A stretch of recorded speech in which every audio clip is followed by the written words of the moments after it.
Hello, one and all. We are back. Finally, I'm sure you're all saying the same thing. We are back finally with the Big Guy Fantasy Sports Fantasy Football Consistency Show. As always, I'm Bob Lung here from Big Guy Fantasy Sports. And to my right is Mr. Ron Rigney. Ron, how have you been? We haven't seen each other all summer because your beautiful beach was wiped off the face of the earth last fall, and I didn't get to come there for my annual vacation. But how's things treating you, and what's been going on? And happy draft season. Yeah, it was a nice relaxing summer. School year has just started, so we're kind of getting into the swing of that, but we're already about I think 7 days into the new school years, which is hard to believe. Crazy.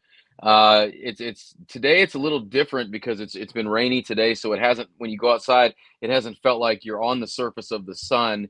You might be a little bit removed from that, so that's kind of a nice change today. But yeah, man, it's preseason, it's draft season, and it's most importantly consistency football show season finally. So I know you had a Yeah, busy finally. summer. Can't wait to hear about it, man. Yeah, no, it has been a busy summer between going to Europe and drafting in a Scott Fish Bowl Live in London, and of course the King's Classic we're going to talk about. Fantasy Football Expo weekend last weekend. About the same number of people as last year. 750 of our closest friends came to Canton, Ohio. Oh yeah, and this guy named Des Bryant decided to come and play flag football with a team that he brought together, and he did not play wide receiver. He played quarterback, and guess Oh, what? They still won. So shocking. yeah, shocking. To be honest with you, I was shocked because I'm like, that's a good quarterback, but he had some players. They may have not been NFL players. They played some ball. I bet Um, I bet he knows a few guys. yeah, yeah. Like I said, I didn't recognize any of them, but boy, were they fast. And when these dorky fantasy football folks got out on that football field, one of my favorite plays I watched was Bobby Cable's lining up against this one kid for I don't know who he was or how old he is, doesn't matter. But anybody knows Bobby Cable. This guy's an animal. Like he's got arms the size of my waist, and this kid blew by him in 3 steps, and just as he turns around in panic, and you see his face on the screen, like because that guy's 20 yards behind him, in um, and Dez, who's left-handed, by the way, lobs it up, easy touchdown, and I just went, "Oh boy, this is going to be a good one." And it didn't get much better from there for most teams. One team actually made it pretty close, but in the end, yeah, Dez's team won. But yeah, it was a great time. Looking forward to it. But or looking, it's great. Looking already forward to the next year. Hopefully, you make it back and your damn school can stop starting so early, and you can make it in town. It's crazy. But during that weekend, while you were down in sunny Florida and it was storming its ass off in beautiful Canton, Ohio, it's not Yeah, my saw that. background. Um, we did some Kings Classics drafts. You did the online Len Dawson division. I was relegated to the George Blaney division, which is really not a relegation. When you see that I'm going against Pat Fitzmaurice, Darren Armani, Marcus Grant, Ryan McDowell, Scott Engel, Hutchinson Brown, Dennis Clausen, Rob Wozniak, Dwayne McFarland from Fantasy Life, Drew Davenport, Football Guys, Doug Orth, Mauricio Gutierrez from NFL Mexico, JJ Zachariason was there drafting in the house, his first appearance from his, he's only got like 100,000 followers, and Matt Donnelly, from the Dynasty Vipers. So this is while drafted with the big boys is still drafted with the big boys. There was some tough competition. I got sniped a lot in this one, as I'm sure you did in yours. So, Ron, let's talk about our snake draft. So every year the Kings Classic, best of the best. We've got 14 teams each league. We do a snake and an auction draft. Therefore, so that way, hey, if you're strong in one and maybe not strong in the other, it's all about how winning your division and or the snake or auction. But it helps when maybe you have a specialty in one or the other. Most of us can do them all, except Michael Fabiano, which we know can't do auctions. Who, But who I drafted against, by the way. huh? Who I drafted against, by the way. Yes, you did. You're right. So you actually had quite a number of big shots in your league this year too. Fabiano had to go online. Yeah, ours was no joke, man. We got Chris Beermaker's fan Prince back in the fold. We Right. got Graham Barfield. We got the team of from Murph and Stocks. You know, Yeah. we got some hard hitters in Yeah. there Yeah. with ours Fabiano down too. there this year. Yes. So yeah, I think all these leagues are getting kind of fairly squared up. Still some of the bigger names in the big division, but Mike Clay didn't make it in again this year, but Jeff Mansfield in, so that was cool. Anyway, so let's talk about our snake drafts. I was drafting out of the 8th spot. You were Number 7. number 7. So both of us right in the middle. All right. So in my league, in my division, Austin Egler went 7th. Who did you get? I went Travis Kelce at number 7. Was Ooh. stoked to get him there. Little deviation from what I normally do, but I feel like when we're looking at that tight end spot, and you're gonna get ready for us to talk about it all season. We're never stoked when we have to talk about those tight ends when we're talking about weekly consistency. But I feel like getting him there, that gives me pretty big advantage at that position. So I felt good getting him at number 7. Plus, a Oh, couple yeah. guys went ahead of that too that I didn't think were going to go. So I was pretty lucky Okay, to get that's him at how it number got to 7. you. Because he Yeah. went number 5. Obviously, if he had made it to 8th, he'd been on my team too. But I didn't think there was a chance in this world, and there wasn't. Kelsey went 5 in mine. So, like you said, so I picked 8th. I've picked this guy in every draft. If he has a bad year, I'm going to be in big trouble. And that is one AJ Brown. I love him this year. His 8 for 8 consistency in the second half of last year tells me that is the man. He is the man when it comes to Jalen Hurts. Bijan Robinson was there, and there's everybody would argue, oh, you should have taken him. Well, we'll see if that was what I should have done, but I took AJ Brown. So talk about the next couple of rounds. Did you, after getting Kelsey, did you try to do a Mahomes stack? What did you do in rounds 2 or 3 to pair up with Kelsey? I wanted to not. I know that Kelsey gives me a little bit of a. He's going to fill up what my receivers don't fill up. So I wanted to make sure I wasn't going to hit receiver too heavy early on, but I wanted to make sure I got a guy within the next couple of rounds. So I was picking 8 in round 2, and I ended up getting Devontae Smith. And I know there's a few questions about Devontae Smith's durability, but dude's a playmaker. We saw it last year. I'm kind of like you are with AJ Brown on Devontae Smith. I got him on a lot of teams. Expecting some big things out of him. I think in that offense, they're 1 and 1A. It's just kind of pick whichever one you want to get burned by. And, like you with AJ Brown, I'm really crossing my fingers that Jalen Hurts is healthy that whole season. But we saw that offense last year. It's a juggernaut. And they've got guys in the backfield. They've got Dallas Goedert. They've got the guys on the outsides. But I really like Devontae Smith there as my wide receiver 1. And then I wanted to make sure I came out of the first couple rounds because I don't think there's a lot of true RB1s that are going to get the lion's share of carries in their backfield. They're just not, we've seen all the contract negotiations and stuff, and nobody wants to pay these guys because they backfields by committee is what we're seeing. But I feel like I got Najee Harris in round 3. I think he's one of the true I hate that term, but bell cow backs that's going to get the majority of the carries. Although Jalen Warren has looked pretty good, but they want to run it with Najee Harris. I've heard good things in the offseason about the offensive line improving. I think Kenny Pickett's going to take a step forward. He's got some weapons as well. Took him in round 3, and then I went back to hit wide receiver in round 4. Those wide receivers started getting hit heavy in the first couple of rounds. So I went DJ Moore in round 4. Read some good things about him and Justin Fields out of camp. He's my wide receiver 2. I'm not expecting huge numbers, but I think he's going to step in there. He had the big play the other night, first play. I think he took one on a screen for like 65 yards. I know it's preseason, but that's what you like to see out of your wide receiver 2. And then I'll go ahead and talk about my round 5. I'll pass it back to you to hear yours. Went back at running back. I got our guy Colby Conway's favorite guy in the world, and I got Damian Pierce as my RB2. I think, you got Devin Singletary in there, but with a rookie quarterback and not a whole heck of a lot proven at receiver, I think they're going to have to lean on him early and often as well. Offensive line's not bad. Only thing I'm a little leery about there is they might have to throw it a little bit more, but they want to get him the ball on first and second and third and short, and he's going to get the goal line work. So hopefully Damian Pierce is going to give me some touchdowns as well.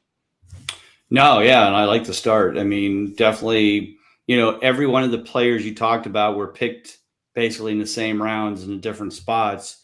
Interesting, you talk about Devontae Smith. So in my auction league, and we'll talk about that in a few minutes, AJ Brown went pretty high. I was kind of waiting to be able to. I take that back. I did get AJ Brown in that one too. But all I know was I did a draft this week, the Huddle, their annual auction draft that I do, And so AJ Brown kind of sat there for a while before he got nominated, and I was going to grab him as my, I think it was my wide receiver 2, maybe. Anyway, but somebody grossly overbid him, and I was like, okay, I'm out. And then I just came back and took Devontae Smith for like $10 less. So yeah, I'm good. I'm in on that offense, just like you. Whether it's AJ Brown, Devontae Smith. The only thing I haven't done is taken both. I could have in this draft. He was actually sitting there, and I'm like, is that called a stack if I take both receivers? But I felt that was a little too much. But anyway, so I did basically what I've done almost all season. If I'm in the middle of the pack and the wide receivers are all good, consistent wide receivers that I love, I'm just going 3 straight. And I've done it so many times with so many drafts this year. So I went AJ Brown, T. Higgins, Deebo Samuel. I mean, when Deebo Samuel is your 3rd receiver, you're doing okay. Like I said, I could have taken Devontae Smith. Chris Olave was one before that. I probably would have taken him maybe over T. Higgins, but T. Higgins has definitely been a very consistent receiver. I took him because I also thought Calvin Ridley would make it back, and he didn't. There's somebody that was actually there that has more love for Calvin Ridley than I do. They took him at the end of round 2, so I was kind of surprised with that. So I did get, like I said, Deebo Samuel. And, there's talk about, Ayuk's having a great camp. Well, as you may know, I have a good friend that I see every year at Hall of Fame weekend, and I have his cell phone number, and his name is John Lynch. And so John and I chatted, and I said, hi, John, good to see you. Glad you're back. All right, now that I have you, give me the inside scoop on training camp. I got to have my fantasy fix. And he just chuckled. He goes, yeah, I know. And I said, all right, tell me about the Ayuk explosion, because I said, you hated him 2 years ago. And he goes, I didn't hate him. I just said he was just disappointing 2 years ago. And I said, that's right. And you told me to go with Deebo, and Deebo had a great year. I said, now this year, Ayuk he goes, oh, yeah. He said, look, Ayuk is definitely playing much better. He's definitely getting it. He's going to improve greatly. So, yeah. I said, what about Deebo, though? And he goes, Deebo is Deebo. We will still use him like we always have in the run game, pass game, move him around, end arounds, screens. We're not changing the way we're using Deebo Samuel. I said, perfect. He said, the other thing was, oh, yeah, that guy, Christian McCaffrey, he's really good. He's going to crush everybody. It's like, okay, well, thanks for that, Captain Obvious. He was very excited about Brock Purdy. He said, Brock Purdy's our guy. So anybody who has any inkling that Trey Lance will ever play a football game in San Francisco, it's only if Brock Purdy gets hurt. So just any Trey Lance truthers out there, sorry. So anyway, so that was my 3. And then around 4, usually sitting there most of the time, and he was again, is Alexander Mattison. Again, he's my RB1 when I'm drafting him in round 4. It's usually either him or Aaron Jones, but Aaron Jones didn't make it that far. Again, remember, this is 14-teamer, so Aaron Jones usually makes it the 4th round. When you're in a 12-teamer, he didn't, so I took Alexander Mattison. And then I wanted to make sure that I got the quarterback. And usually when I'm picking like this, round 5, the big boys are gone. But there was actually, get this, there were actually 7 quarterbacks picked before Justin Herbert. Wow. Yeah. This is middle round 5. So, of course, Mahomes went in the 2nd. Jalen went in the 3rd. Burrow, Lamar Jackson. Josh Allen didn't go to the beginning of the 4th round. That was probably the shock of the first 4 rounds. Then Fields, Lawrence, Herbert was still sitting there. There was no way I was going to let him get by me at that spot, because after that, you're getting into the Deshaun Watsons and Aaron Rodgers and stuff. And I'm like, nope. So that's where my first 5 goes there. So let's move into the middle rounds. I guess real quick, is there any shocks that like you kind of went, oh, what? In those first 4 or 5 rounds from anybody? You can mention their name or not. It doesn't matter. We're all friends. I don't really have any that I was blown away by, like, somebody that moved somebody up higher than I expected. But again, when you're doing 14 teamers, you got to remember that 5 rounds of 14 teams is what, equivalent of like 6. So yeah. You kind of have to look at it like, oh, this guy was picked in the 4th. Well, kind of. I didn't see any. I didn't know if you had any that were big surprises. I didn't. There's really not. I mean, like you said, there's not usually too many of those with the guys that we draft with. I will say, going back to my first round pick, getting Travis Kelce there, I was a little surprised that Cooper Kupp went number 4 overall, with him already kind of having some injury issues Mm-hmm. and them kind of holding Matthew Stafford together with a thread. He's not, he's healthy, but he's battled some things that we kind of thought might send him kind of Yeah. packing into the sunset. Kupp That went was the number only 4 in one. ours. Yeah, that was the only one that maybe, and even still, I mean, that's not that early. I mean, when you get into like top 6, 7, it's just kind of a matter of preference there. I was counting up our quarterbacks, and we had the same thing happen with Herbert. Herbert went round 5, pick 6 to the Bond Lot team, and we had 7 guys go before him. Mm. Tight ends started to go kind of in the 4th round. Darren Waller went in the 4th round. Kyle Pitts in the 5th. So we started to see the tight ends get hit. I took care of that early, so I didn't have to worry about it later. But there wasn't a lot of surprises in ours, I don't think. I think everybody was about where they should be, especially like you said, for a 14-teamer. Yeah, the only thing that I screwed up, probably, if I was going to say I screwed up, was I took Herbert in the 4th. When I got to the middle of the 6th round, Goddard was sitting there, and I should have taken him, and I didn't. I thought, nope, I'll give it one more round, and damn it, if 5 picks later, Goddard doesn't go, and I probably should have taken Goddard there to have the team that I usually have most of the time. Probably my only mistake. So just looking at kind of the mid round players, 6 through 10, or mid round 6 through 10. I went basically, of course, now that I had only one running back, and a lot of running backs were gone, I went Alvin Kamara, Khalil Herbert, and Jamal Williams. So I got Jamal Williams, of course, to cover Kamara for the first 3 or 4 games. So I figured that way I had a bell cow in Madison. I've been all in on Khalil Herbert all summer. He plays one preseason game, bust off the long run, and everybody's like, oh, right, he's good. I don't know where everybody forgot that he was good for the last 2-3 years in Chicago and with Montgomery. But all of a sudden, there's just no love for this guy. Everybody thinks that Deonta Foreman or Rashawn Johnson is going to take his spot. And I'm like, okay. So I got him around 7. And I know you feel the same way. I feel like Khalil Herbert is super, super affordable, too. I feel like he is so terrible. cheap. Like, yeah. It's crazy how far in drafts I've been getting him. And I've been doing a lot of 12 teams more than 14. And yeah, you're getting him in like round 8 or 9. And I'm like it's my 3rd running back. I'm like, okay. And then I went Jamison Williams. Now I'm starting to question, I should have maybe not done that pick in round 9. And then finally got my always famous Tyler Higbee in round 10 to slid. If I don't get Goddard, I'm getting Higbee. I can't draft them both because they're both by week of week 10. So that's why it's a problem for me. But if I don't get Goddard, then I just wait and get Higbee in round 10, which I did. So that's my 6 through 10. I think the only surprising pick in there was that in round 7, Anthony Richardson was the next quarterback picked after Justin Herbert and before Deshaun Watson and others. So, but there's a love for that kid, and certainly there are people out there that have it. So, other than that, everything seemed to be, you could always say, well, this guy should be a little bit higher. Like Courtland Sutton fell in the 7th round. Javonte Williams is still in the 7th round.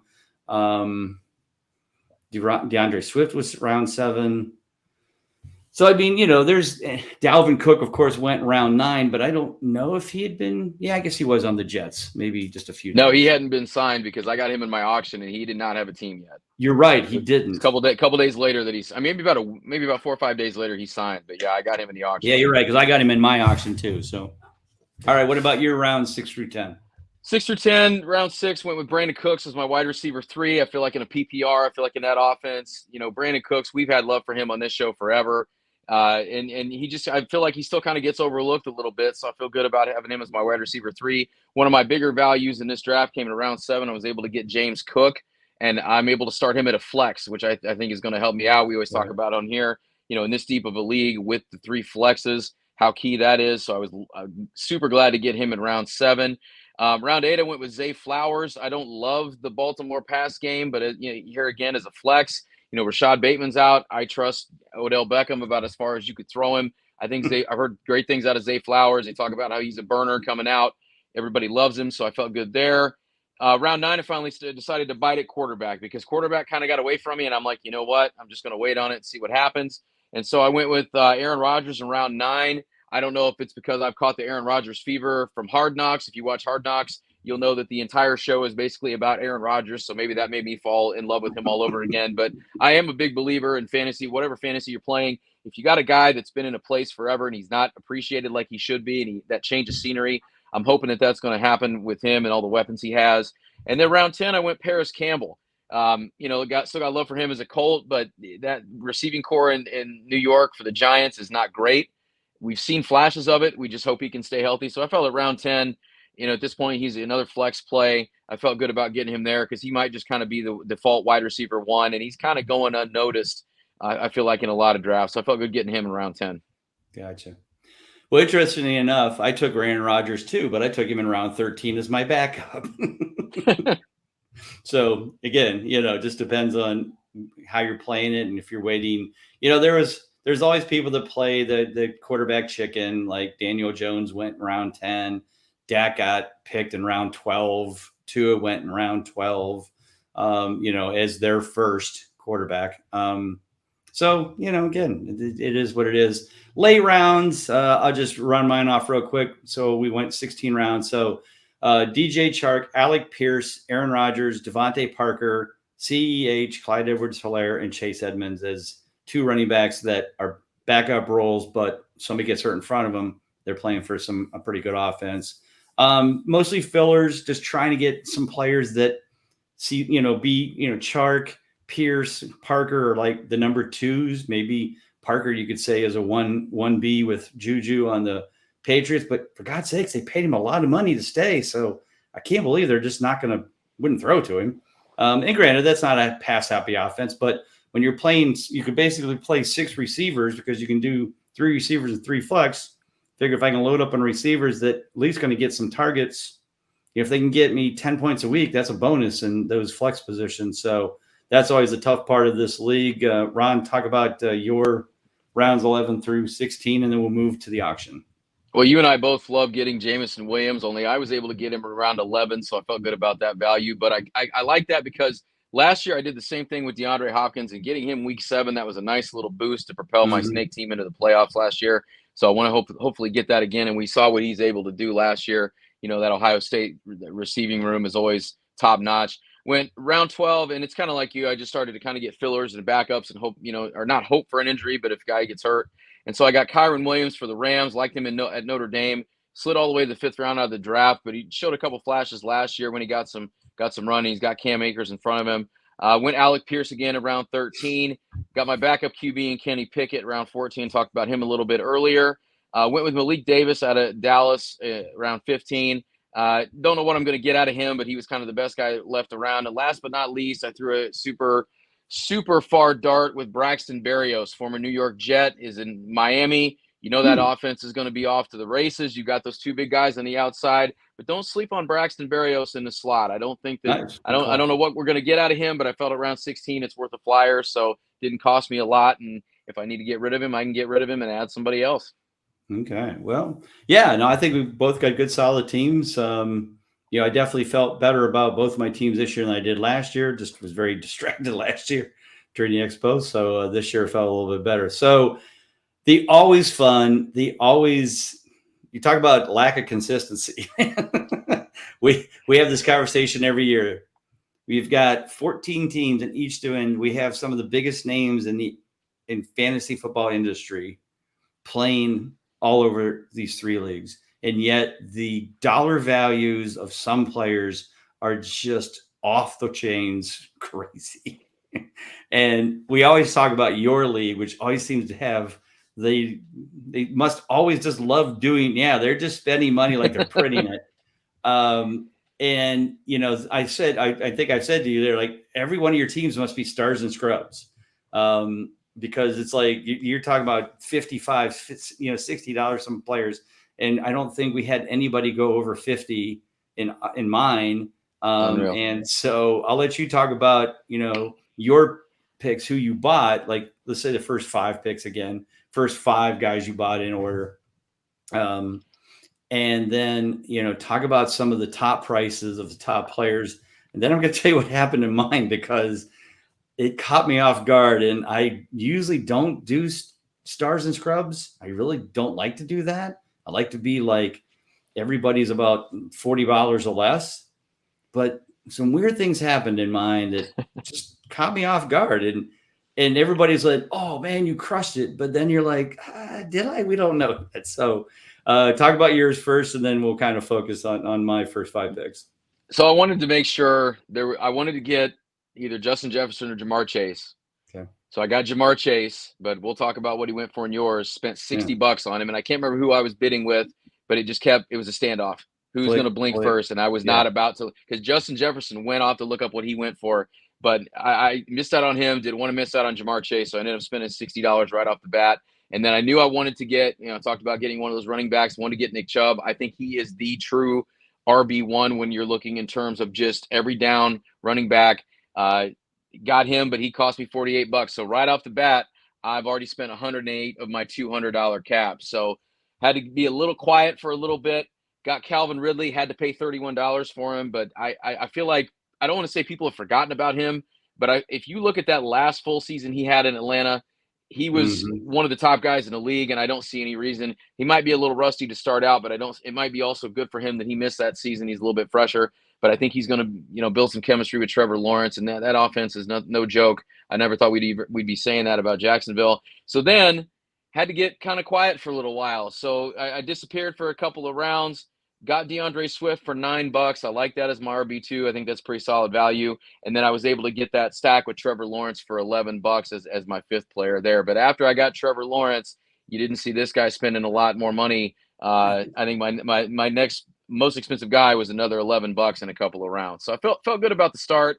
But like you said, when I start looking at that bench, man, I kind of get a little anxious and wonder if I went about this the right way. But the one thing I wanted to make sure that I did, and this has hurt me in the past, I didn't want to have any money left. And I definitely did not have any money left in this one.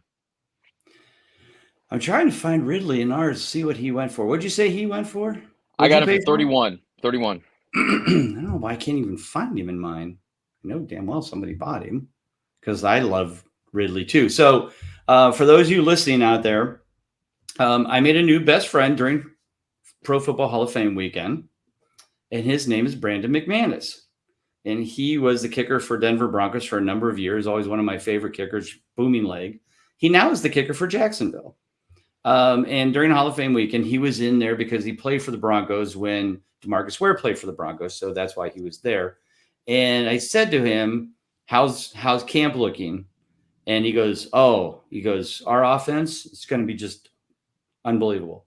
I said, tell me about Calvin Ridley. He goes, everything you've ever heard about this guy, multiply that times 10. He goes, this guy's like watching I don't know if he explained him like an alien or something. He's like, he does things that we've never seen before as a wide receiver.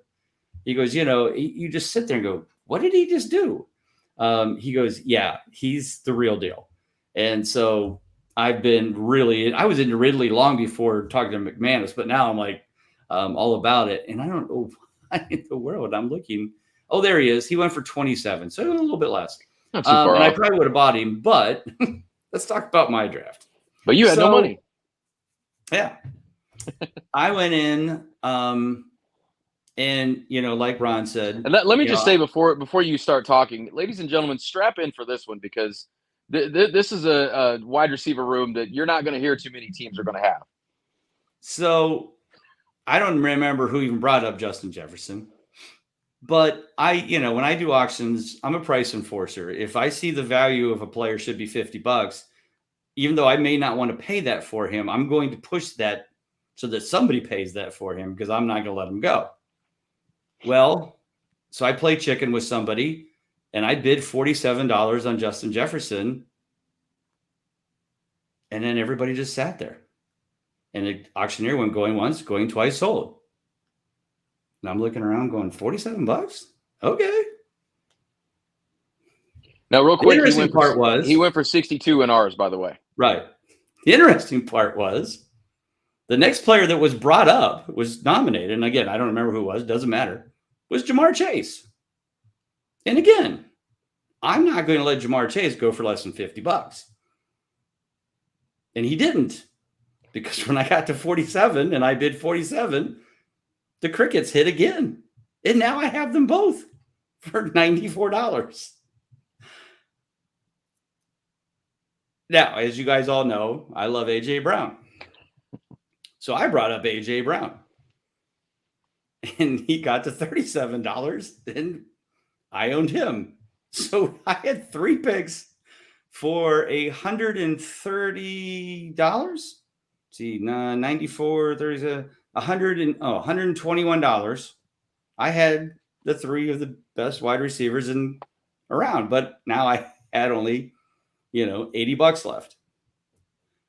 I bought Justin Herbert for 19. I bought Dallas Goedert for 11. And then that was my 5. And at that point, I knew that I had to find some running backs to fill in. But the problem was every time I would be close and I would somebody bid that extra dollar, and I would not go there because I'm like, well, I can save it for that guy. And then that guy went for $2 or $3 more than I could afford or wanted. And so I ended up then getting 7 straight running backs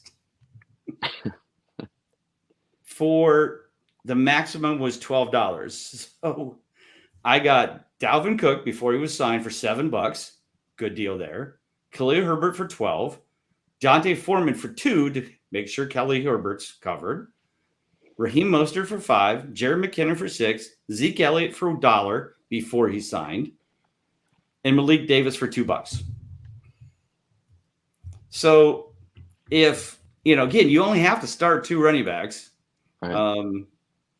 But yeah, so everybody's like, oh, you've got it made. You got it locked. I'm like, yeah, maybe. I get it. Nobody else has this wide receiver core, but you can still start 6, and I've only got 3. So who's filling in the 2 running backs and the other? Because my other 2 wide receivers are Terrace Marshall and Tyquan Thornton. I bought Irv Smith for $1 and Derek Carr for $1. So yeah, I got this amazing trio. But at the end of the day, I went, I don't know if I feel all that great about this team, except for those 5. But yeah, the price, like you said, when you're talking Chase went for 62 and Jefferson went 62, Chase went 60, and I think A.J. Brown went for 47 in ours, if I remember right. What your division paid for just Chase and Jefferson combined, I paid for all 3 of them. So basically, I got A.J. Brown for free based on your price tag. Yeah. But like you said, I was not expecting it. I did another auction this week, and I didn't spend I think I spent over $40 on one person, and that was CMC. That was it. So talk about the rest of your auction, like how you filled in then with the guys you had. So after paid the $11 for Trevor Lawrence, I was able to also get Dalvin Cook for $7 before he signed, so I felt good about that as my 3rd running back. Then I wanted to get a tight end. Those tight ends were going quick, and I was running out of money. And the last guy on the tight end list that I really, really like a lot is Pat Freiermuth. Was able to get him for $11. I was so glad nobody else outbid me on him, because I think that was the max I could bid at that point. So I was able to get that covered. The rest of the way went Alec Pierce. So it's a pretty steep drop off. We can't all have A.J. Brown as our wide receiver 3 like some people. So I went Alec Pierce for $6. Still love him a lot. And, they're trying to get him the deep ball this year, not just in the slot too. So hopefully that pays off. Got Jamal Williams for $8. You're getting at least 3 games out of him. He's probably going to get the goal line work just like he did in Detroit. And there's a reason they brought him in. They're not going to not give him the ball. So I like Jamal Williams a lot. Went Jeff Wilson Jr. out of Miami for $3. I know they got a stable of running backs, but I figure if I can at least, whether it's injury or whether it's just hot hand, if I can get maybe 3 or 4 games where he's their RB1 and he can get me to double digits at a flex, I'm good with that. And then it started to be dollar make you holler guys the whole rest of the way. So went Paris Campbell, Jelani Woods in Indy, huge tight end. I hope they actually use him this season. For some reason, I don't know what happened. I was used to calling a guy, and then I guess I just got used to not having any money. So I don't know if I just fell asleep for a second. But I looked down, I was doing a little bit of research, and all of a sudden I looked up and I had gotten Zach Ertz for $1. So I guess could be worse. I guess I'll stash him for a little bit unless I need the roster spot. So I've got 2 backup tight ends there. Got Braxton Berrios again for $1. I went our drafts kind of look very similar. I got Chase Edmonds for $1. And then, like you, I went Derek Carr as my backup QB because he was probably the best guy on the board for $1. Got a few weapons around him, but I think for $1, that's still pretty solid. So overall, I like my team, but a little iffy at a couple one of the flex spots, and like I said, it's a pretty steep cliff when you get to my wide receiver 3. But I'm hoping those guys, that I went top heavy with, as Ridley, if Ridley can give me wide receiver 1 numbers like he did a couple years ago, that's going to offset some of what Alec Pierce may or may not do. Did you have anybody that on purpose bought a multitude of a certain position? Because I had one in mind. This is why I got killed at running back. Dennis Clausen from Rotoballer, with his first 7 picks or first 7 purchases, bought 6 running backs. Whoa. Kenneth Walker, Alvin Kamara, Brian Johnson, Joe Mixon, Alexander Madison, and Javonte Williams. So after my 5 of spending a lot of money, the reason I couldn't get any good running backs is because that son of a bitch had them all. And they were all decent values. And if I had any cash at all, I might have bought 1 or 2. Because like Mixon went for 16, Madison went for 18, Javonte Williams only went for 10. But by then, I had spent $19 on Dalvin Cook and Khalil Herbert, so I was down to like maybe my max bid was 5 or 8, maybe. So like I couldn't do anything with those guys. So yeah, he had 6 running backs. Like his only receivers are like Debo. He bought Debo, Samuels, and Ayuk for $21 each. Yeah. Tyler Boyd, Kadarius Toney, Quentin Johnson. I guess he bought Joe Burrow for 17 in that first 7. He bought Joe Burrow for 17, which actually was a pretty good deal when you realize I spent 19 on Herbert, but it was right after Burrow had that calf injury and everybody was, So I almost bought Burrow there too. But I was like, oh no, I'll get Herbert for 12. And I didn't. So that was probably hurt me a little bit. I wish I would have had a little more money to get a little bit better receiver or running backs. But again, with Cook, Herbert, maybe Zeke, maybe Derek or Jerick McKinnon, if he continues to be that, pass happy back or pass receiving back in Kansas City, that they can fill in the gaps and the studs. As long as the studs be the studs, might be okay. We'll see. We didn't really have anybody that was too heavy on one spot. It's pretty good split everywhere. Ours was kind of all over the place. One thing I did want to find out in yours, though, as I'm looking at the Brazil fantasy football team here, Travis Kelce, what did he go for in your league? 41. Okay, get ready. $75 for Travis Kelce in our auction. I'm sorry. What? Yes, I did. I totally forgot about that, but I think he was the first guy off the board, and he got bid up to $75. So I was wondering, I'm like, well, I can't remember why I didn't get him, and then I saw that, and I'm like, oh yeah, that's why I didn't get him. And then who was bidding against him? Like, I must have been everybody. I don't know, but I believe he was the first guy that got nominated. Wow. Yeah.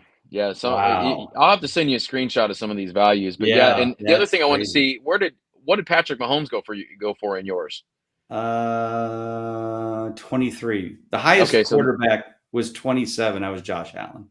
Okay, so 26 in ours. And if I remember right, somebody we had all these huge values, but there was a couple quarterbacks that were hellacious bargains. And I think Josh Allen was one of them. I want to say Josh Allen only went for $14 in ours. What? Yeah, $14 for Josh Allen in ours. Yeah. Yeah. Crazy. Well, like you said, that's the thing. I mean, again, I've been playing. You've been playing a long time.